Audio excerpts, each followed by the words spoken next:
Yo, I'm back. I'm a half hour late, more or less. Sorry. Bear with me for a moment.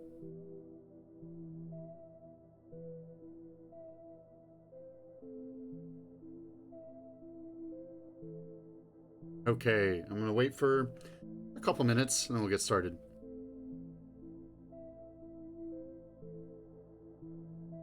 I'm feeling a little feverish today, so wish me luck.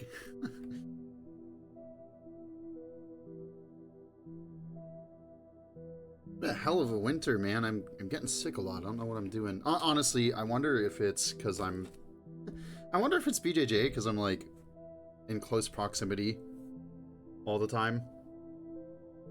Maybe I'm just weak. Maybe my immune system's failing. It's only a matter of time. I shouldn't joke about that. What if? Well, at least I can turn my head to the right again, which is a great thing. It's nice to be able to use your neck.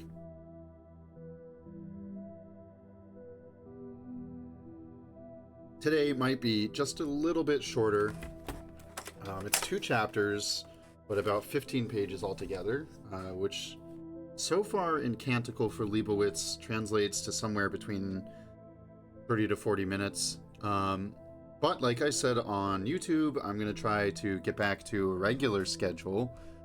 And the goal is Mondays. Mondays, around 5:15, 5:30.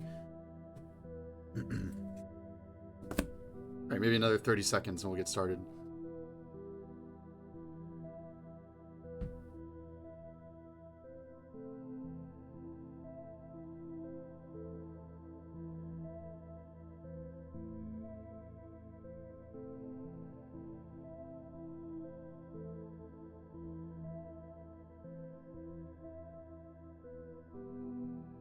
Okay. Canticle for Leibowitz, Chapter 8. Hang on, let me move my mic just a wee bit. I'll start.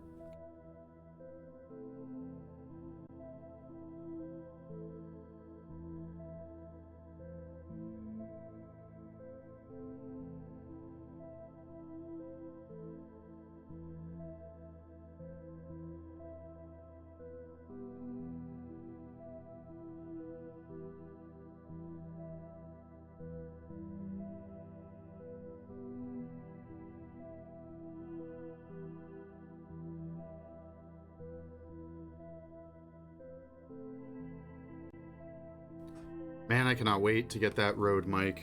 This Yeti Nano has been a steadfast companion for a long time, but it's really showing wear and tear. And it's just not, you know, it's not meant for this really, I guess. It's good enough, you know. All right. Chapter 8. To the amazement of Brother Francis, Abbot Arcos no longer objected to the monk's interest in the relics. Since the Dominicans had agreed to examine the matter, the abbot had relaxed, and since the cause for the canonization had resumed some progress in New Rome, he appeared at times to forget entirely that anything special had happened during the vocational vigil of one Francis Gerard, AOL, formerly of Utah, presently of the scriptorium and copy room. The incident was 11 years old.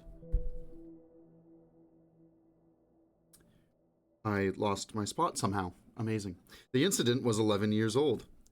The preposterous whisperings in the novitiate concerning the pilgrim's identity had long since died away. The novitiate of Brother Francis's time was not the novitiate of today. The newest of the new crop of youngsters had never even heard of the affair. The affair had cost Brother Francis 7 Lenten vigils among the wolves, however, and he never fully trusted the subject as safe. Whenever he mentioned it, he would dream that night of wolves and of Arcos. In the dream, Arcos kept flinging meat to the wolves, and the meat was Francis.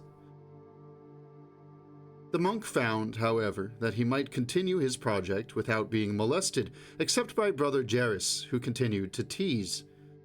Francis began the actual illumination of the lambskin. The intricacies of scrollwork and the excruciating delicacy of the gold inlay work would, because of the brevity of his spare project time, make it a labor of many years. But in a dark sea of centuries wherein nothing seemed to flow, a lifetime was only a brief eddy, even for the man who lived it. There was a tedium of repeated days and repeated seasons. Then there were aches and pains, finally extreme unction and a moment of blackness at the end, or at the beginning, rather. For then the small, shivering soul who had endured the tedium, endured it badly or well, would find itself in a place of light, find itself absorbed in the burning gaze of infinitely compassionate eyes as it stood before the Just One. And then the king would say, "Come," or the king would say, "Go," and only for that moment had the tedium of years existed. It would be hard to believe differently during such an age, as Francis knew. Brother Sorrel finished the 5th page of his mathematical restoration, collapsed over his desk, and died a few hours later. Never mind, his notes were intact. Someone, after a century or two, would come along and find them interesting, would perhaps complete his work. Meanwhile, prayers ascended for the soul of Sorrel. Then there was Brother Fingo and his wood carving. He had been returned to the carpentry shop a year or two ago and was permitted occasionally to chisel and scrape at his half-finished image of the martyr. Like Francis, Fingo had only an hour now and then to work at his chosen task.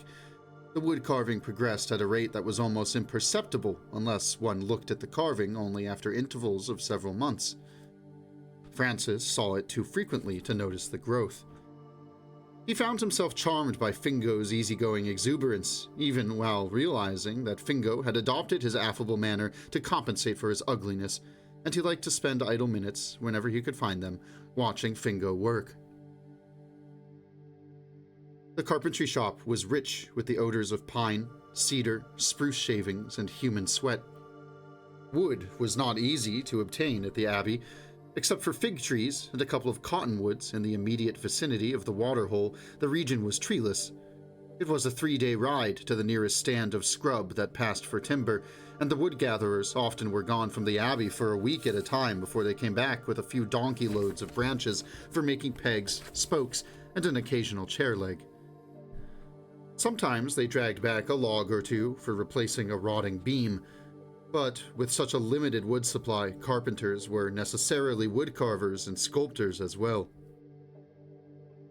Sometimes, while watching Fingo carve, Francis would sit on a bench in the corner of the workshop and sketch, trying to visualize details of the carving which were, as yet, only roughly hewed in the wood. The vague outlines of the face were there, but still masked by splinters and chisel marks. With his sketches, Brother Francis tried to anticipate the features before they emerged from the grain.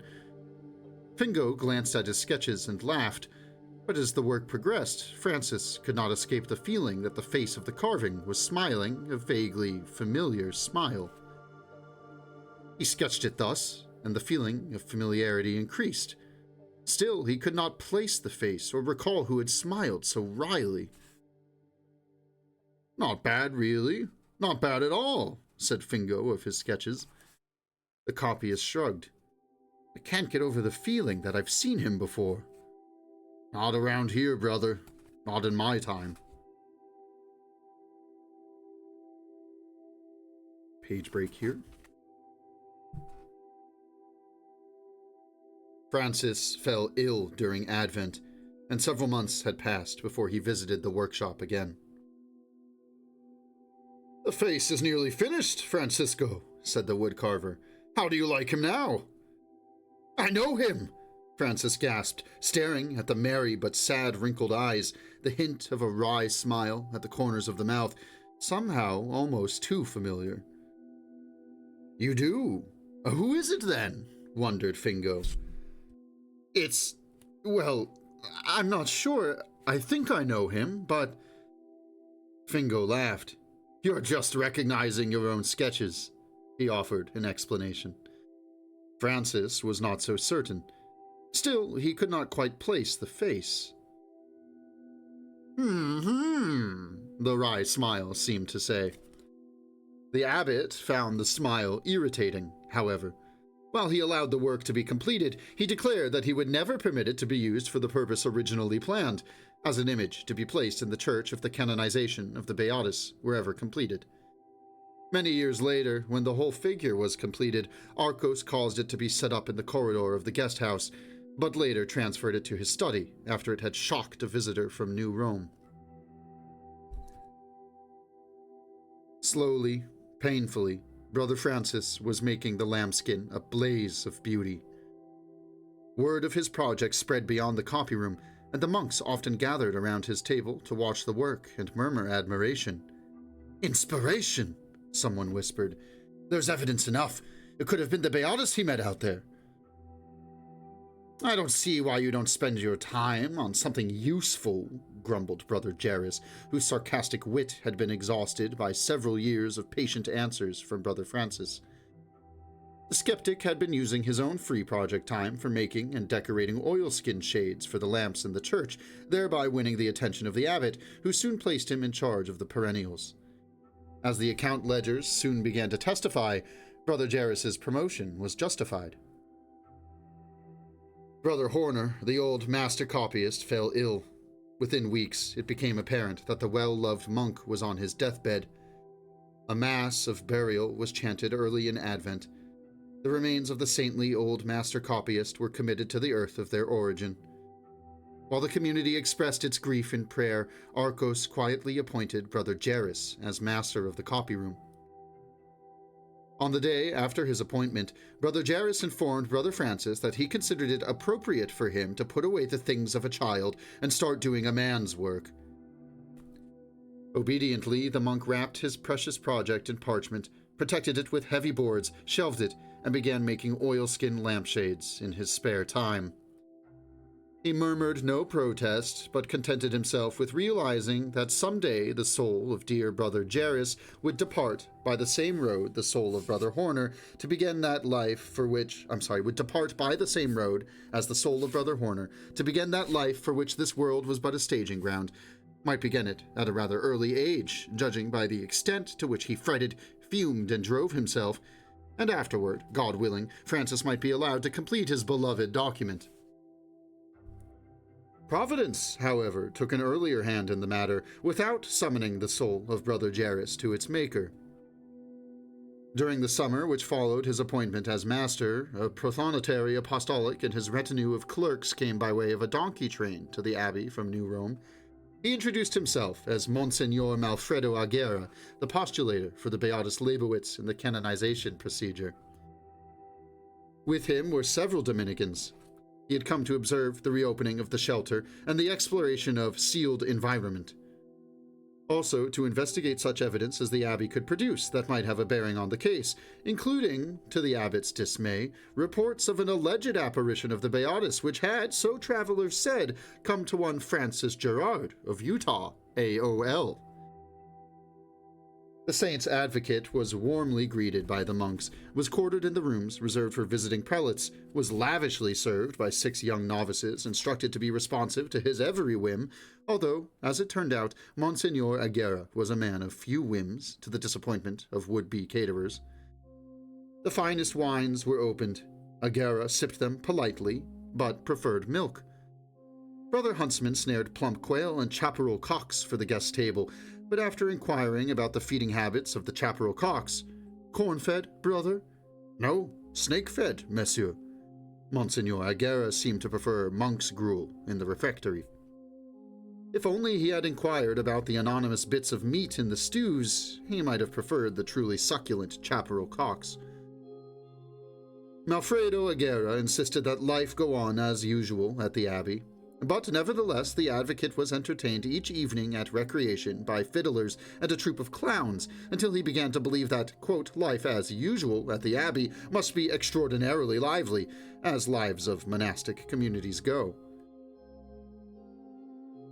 On the 3rd day of Aguera's visit, the abbot summoned Brother Francis. The relationship between the monk and his ruler, while not close, had been formally friendly since the time the abbot permitted the novice to profess his vows, and Brother Francis was not even trembling when he knocked at the study door and asked, "You sent for me, Reverend Father?" Yes, I did, Arco said, then asked evenly, Tell me, have you ever thought about death? Frequently, my lord abbot. You pray to Saint Joseph that your death will not be an unhappy one? Often, Reverend Father. Then I suppose you'd not care to be suddenly stricken? To have someone use your guts to string a fiddle? To be fed to the hogs? To have your bones be buried in unconsecrated ground, eh? No, Magister Mace. I thought not, so be very careful about what you say to Monsignor Aguirre. You. Arcos rubbed his chin and seemed lost in unhappy speculation. I can see it too clearly. The Leibowitz cause is shelved. Poor brother is struck down by a falling brick. There he lies, moaning for absolution. In the very midst of us, mind you, and there we stand, looking down in pity, clergy among us, watching him croak his last, without even a last blessing on the lad, hell-bound, unblessed, unshrived, under our very noses. A pity, eh? My lord, Francis squawked. Oh, don't blame me. I'll be too busy trying to keep your brothers from carrying out their impulse to kick you to death. When? Why, not at all, we hope, because you are going to be careful, aren't you, about what you say to the Monsignor? Otherwise, I may let them kick you to death. Yes, but the postulator wants to see you at once. Please stifle your imagination and be certain about what you say. Please try not to think. Well, I think I can. Out, son, out. Francis felt fright when he first tapped at Aguirre's door, but he saw quickly that the fright was unfounded. The prothonotary was a suave and diplomatic elder who seemed keenly interested in the small monk's life. After several minutes of preliminary amenities, he approached the slippery subject. Now, about your encounter with the person who may have been the blessed founder of... Oh, but I never said he was our blessed Lebo. Of course you didn't, my son. Of course you didn't. Now, I have here an account of the incident gathered purely from hearsay sources, of course, and I'd like for you to read it and then either confirm it or correct it. He paused to draw a scroll from his case. He handed it to Brother Francis. This version is based on traveler stories, he added. Only you can describe what happened firsthand, so I want you to edit it most scrupulously. Certainly, monsieur, but what happened was really very simple.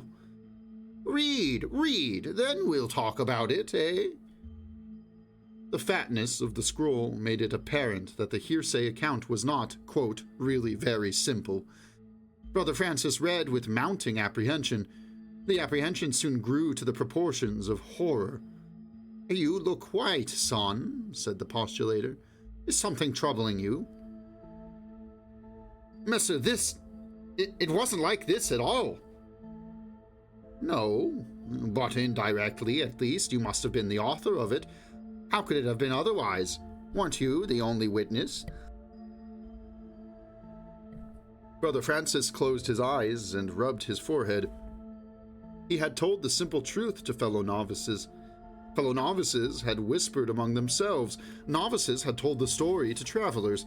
Travelers had repeated it to travelers until, finally, this. Small wonder that Abbot Arcos had enjoined discussion, if only he had never mentioned the pilgrim at all. He only spoke a few words to me. I saw him just that once. He chased me with a stick, asked me the way to the abbey, and made marks on the rock where I found the crypt, and then I never saw him again. No halo? No, messer. No heavenly choir? No. What about the carpet of roses that grew up where he walked? No, nothing like that, messer, the monk gasped. He didn't write his name on the rock? As God is my judge, messer, he only made those 2 marks. I don't know what they meant. "Ah, well," sighed the postulator, "travelers' stories are always exaggerated, but I wonder how it all got started. Now suppose you tell me how it really happened." Brother Francis told him quite briefly. Agera seemed saddened. After a thoughtful silence, he took the fat scroll, gave it a parting pat, and dropped it into the waste bin. "There goes miracle number 7, he grunted. Francis hastened to apologize. The advocate brushed it aside. "Don't give it a second thought. We really have enough evidence. There are several spontaneous cures, several cases of instantaneous recovery from illness caused by the intercession of the Beatus. They're simple, matter-of-fact, and well-documented.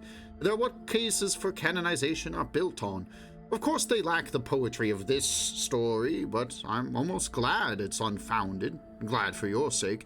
The devil's advocate would have crucified you, you know."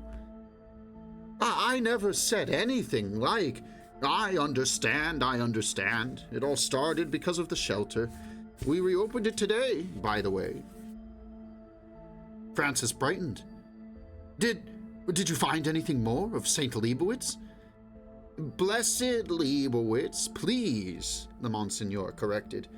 "No, not yet. We opened the inner chamber, had a devil of a time getting it unsealed, 15 skeletons inside, and many fascinating artifacts. Apparently the woman, it was a woman, by the way, whose remains you found, was admitted to the outer chamber, but the inner chamber was already full. Possibly it would have provided some degree of protection if a falling wall hadn't caused the cave-in. Poor souls inside were trapped by the stones that blocked the entrance. Heaven knows why the door wasn't designed to swing inward." "The woman in the antechamber, was she Emily Leibowitz?" Algera smiled. "Can we prove it? I don't know yet. I believe she was, yes, I believe. But perhaps I'm letting hope run away with reason. We'll see what we can uncover yet. We'll see. The other side has a witness present.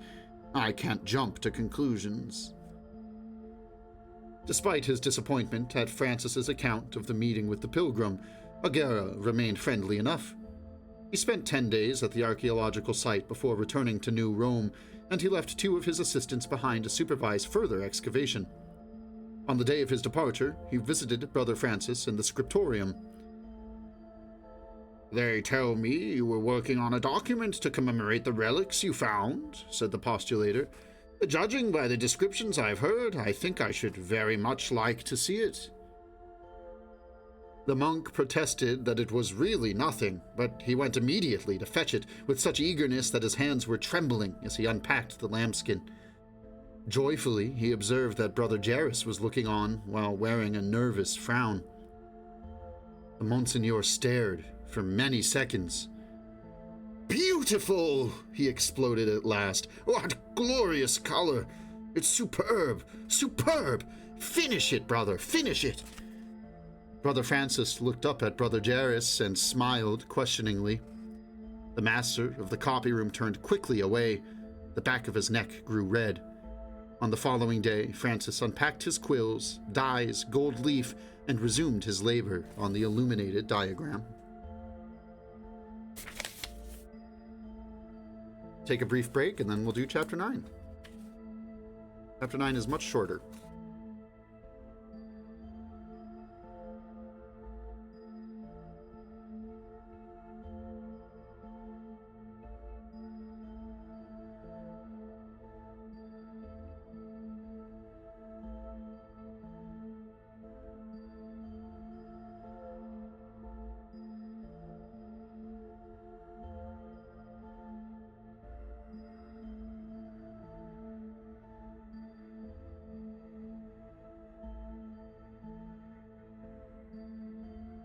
Okay.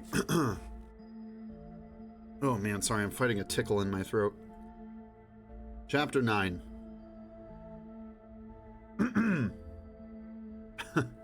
Give me another couple seconds, sorry.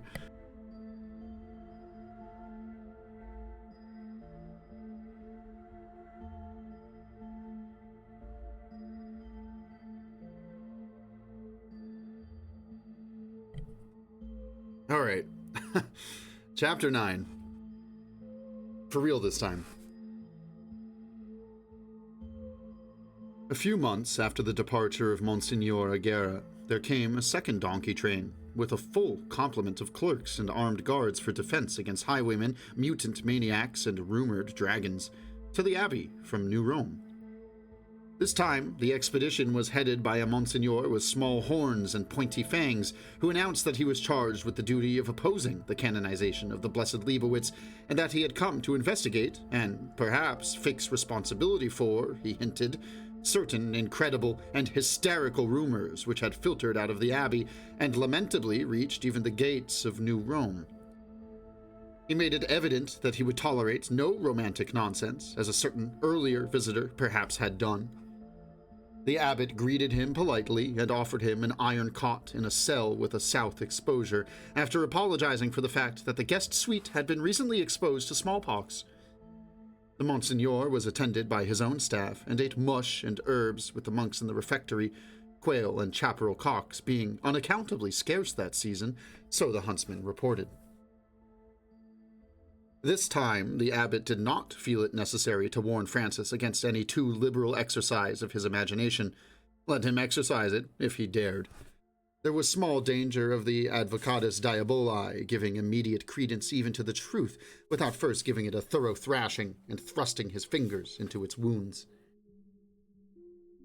"I understand you are prone to fainting spells," said Monsignor Flott, when he had Brother Francis alone and had fixed him with what Francis decided was a malign glare. "Tell me, is there any epilepsy in your family? Madness? Mutant neural patterns?" "None, Excellency." "I'm not an excellency," snapped the priest. "Now we're going to get the truth out of you." "A little simple, straightforward surgery should be adequate," his tone seemed to imply, "with only a minor amputation being required." "Are you aware that documents can be artificially aged?" he demanded. Brother Francis was not so aware. "Do you realize that the name Emily did not appear among the papers you found?" "Oh, but it—" He paused, suddenly uncertain. "The name which appeared was M, was it not? Which might be a diminutive for Emily." I believe that is correct, monsieur." "But it might also be a diminutive for Emma, might it not? And the name Emma did appear in the box." Francis was silent. "Well?" "What was the question, monsieur?" "Never mind. I just thought I'd tell you that the evidence suggests that M was for Emma, and Emma was not a diminutive of Emily. What do you say to that?" I had no previous opinion on the subject, monsieur, but... "But what?" "Aren't husband and wife often careless about what they call each other?" "Are you being flippant with me?" No, monsieur." "Now tell the truth. How did you happen to discover that shelter, and what is this fantastic twaddle about an apparition?" Brother Francis attempted to explain. The advocatus diaboli interrupted with periodic snorts and sarcastic queries, and when he was finished, the advocate raked at his story with a semantic tooth and nail until Francis himself wondered if he had really seen the old man or had simply imagined the incident. The cross-examining technique was ruthless, but Francis found the experience less frightening than an interview with the abbot. The devil's advocate could do no worse than tear him limb from limb this one time, and the knowledge that the operation would soon be over helped the amputee to bear the pain. When facing the abbot, however, Francis was always aware that a blunder could be punished again and again, Arcos being his ruler for a lifetime and the perpetual inquisitor of his soul. And Monsignor Flott seemed to find the monk's story too distressingly simple-minded to warrant full-scale attack, and after observing Brother Francis's reaction to the initial onslaught, his feeling was redoubled. "Well, brother, if that's your story and you stick to it, I don't think we'll be bothered with you at all. Even if it's true, which I don't admit, it's so trivial it's silly. Do you realize that?" That's what I always thought, monsieur, sighed Brother Francis, who had for many years tried to detach the importance which others had attached to the pilgrim. Well, it's high time you said so, Flott snapped. I always said that I thought he was probably just an old man. Monsignor Flott covered his eyes with his hand and sighed heavily. His experience with uncertain witnesses led him to say no more. A short page break.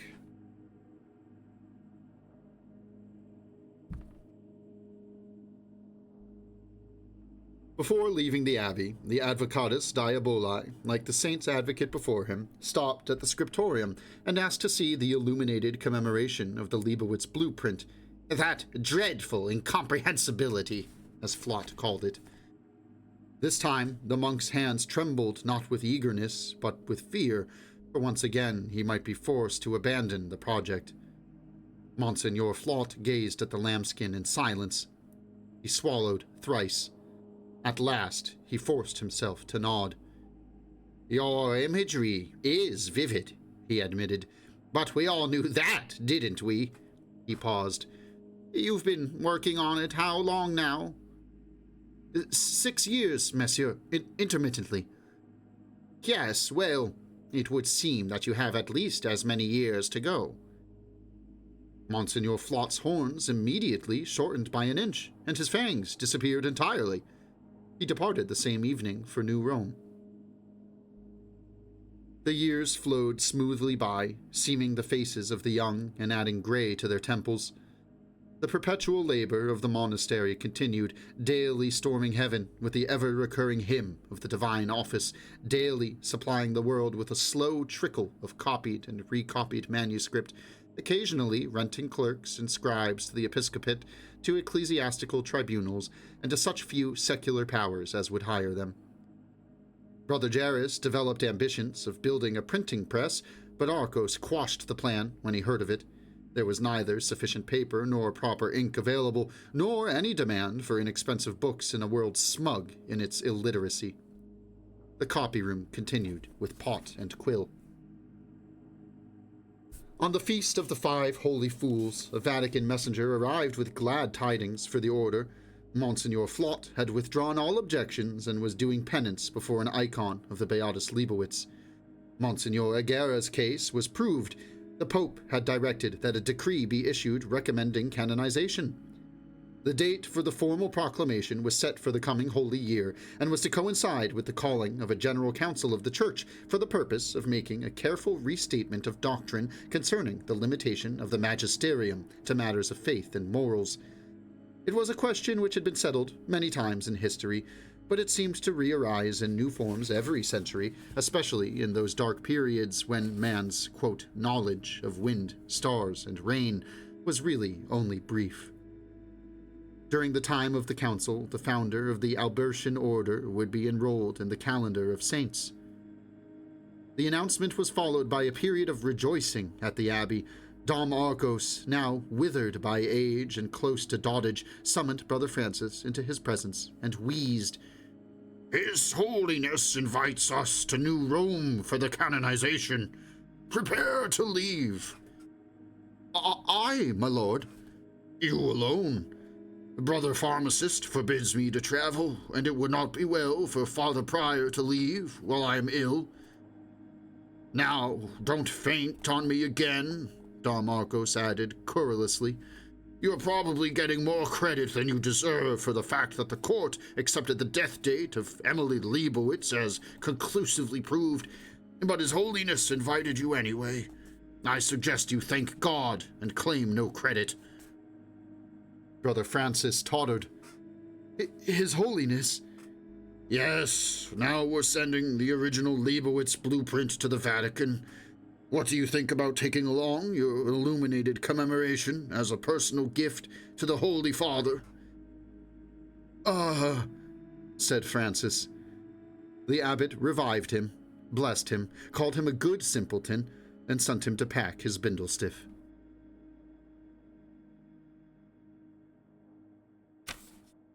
All right, I think that's a good spot for today. Wow, good for Brother Francis. I'm happy for him. He's a good soul. Let's see, chapter 10 is also a little short. And then chapter 11 gives us more to work with. So we'll probably read both next time on Monday. And that'll bring us to the end of the first portion of the book, which, to reiterate, was entitled Fiat Homo. And the second portion is entitled Fiat Lux. All right, thanks for hanging out today. And if you're listening later on YouTube, thanks for that too. And thanks as always for bearing with my occasional hiccups and coughs and stutters and finding a line I lost or what have you. You know, it happens. I know this isn't like a formal production, you know, it's just me and I don't edit. And I know some folks, you know, have feelings about that and other folks are into it. So, you know, if you're into it, then thanks, I'm glad. And if you would prefer more production value, then understandable. I would steer you towards Audible.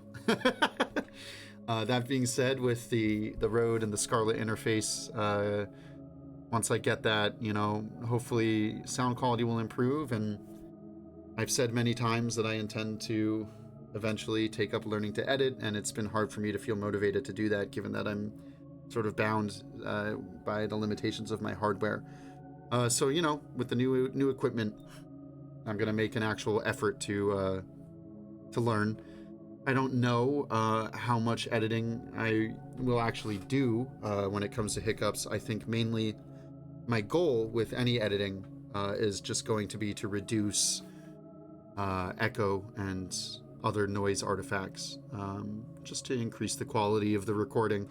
I think it's going to be a little bit less about finding hiccups and removing those. I don't know, my goal with this channel isn't necessarily to produce what feels like something you would purchase. I don't know, I've had folks say that they enjoy that it feels a little more familiar, and I don't know, the vibe I want is a little bit more like hanging out in the living room with your friend or weird uncle or someone telling you a story, than, you know, a formal audiobook experience. But I don't know, curious what folks think.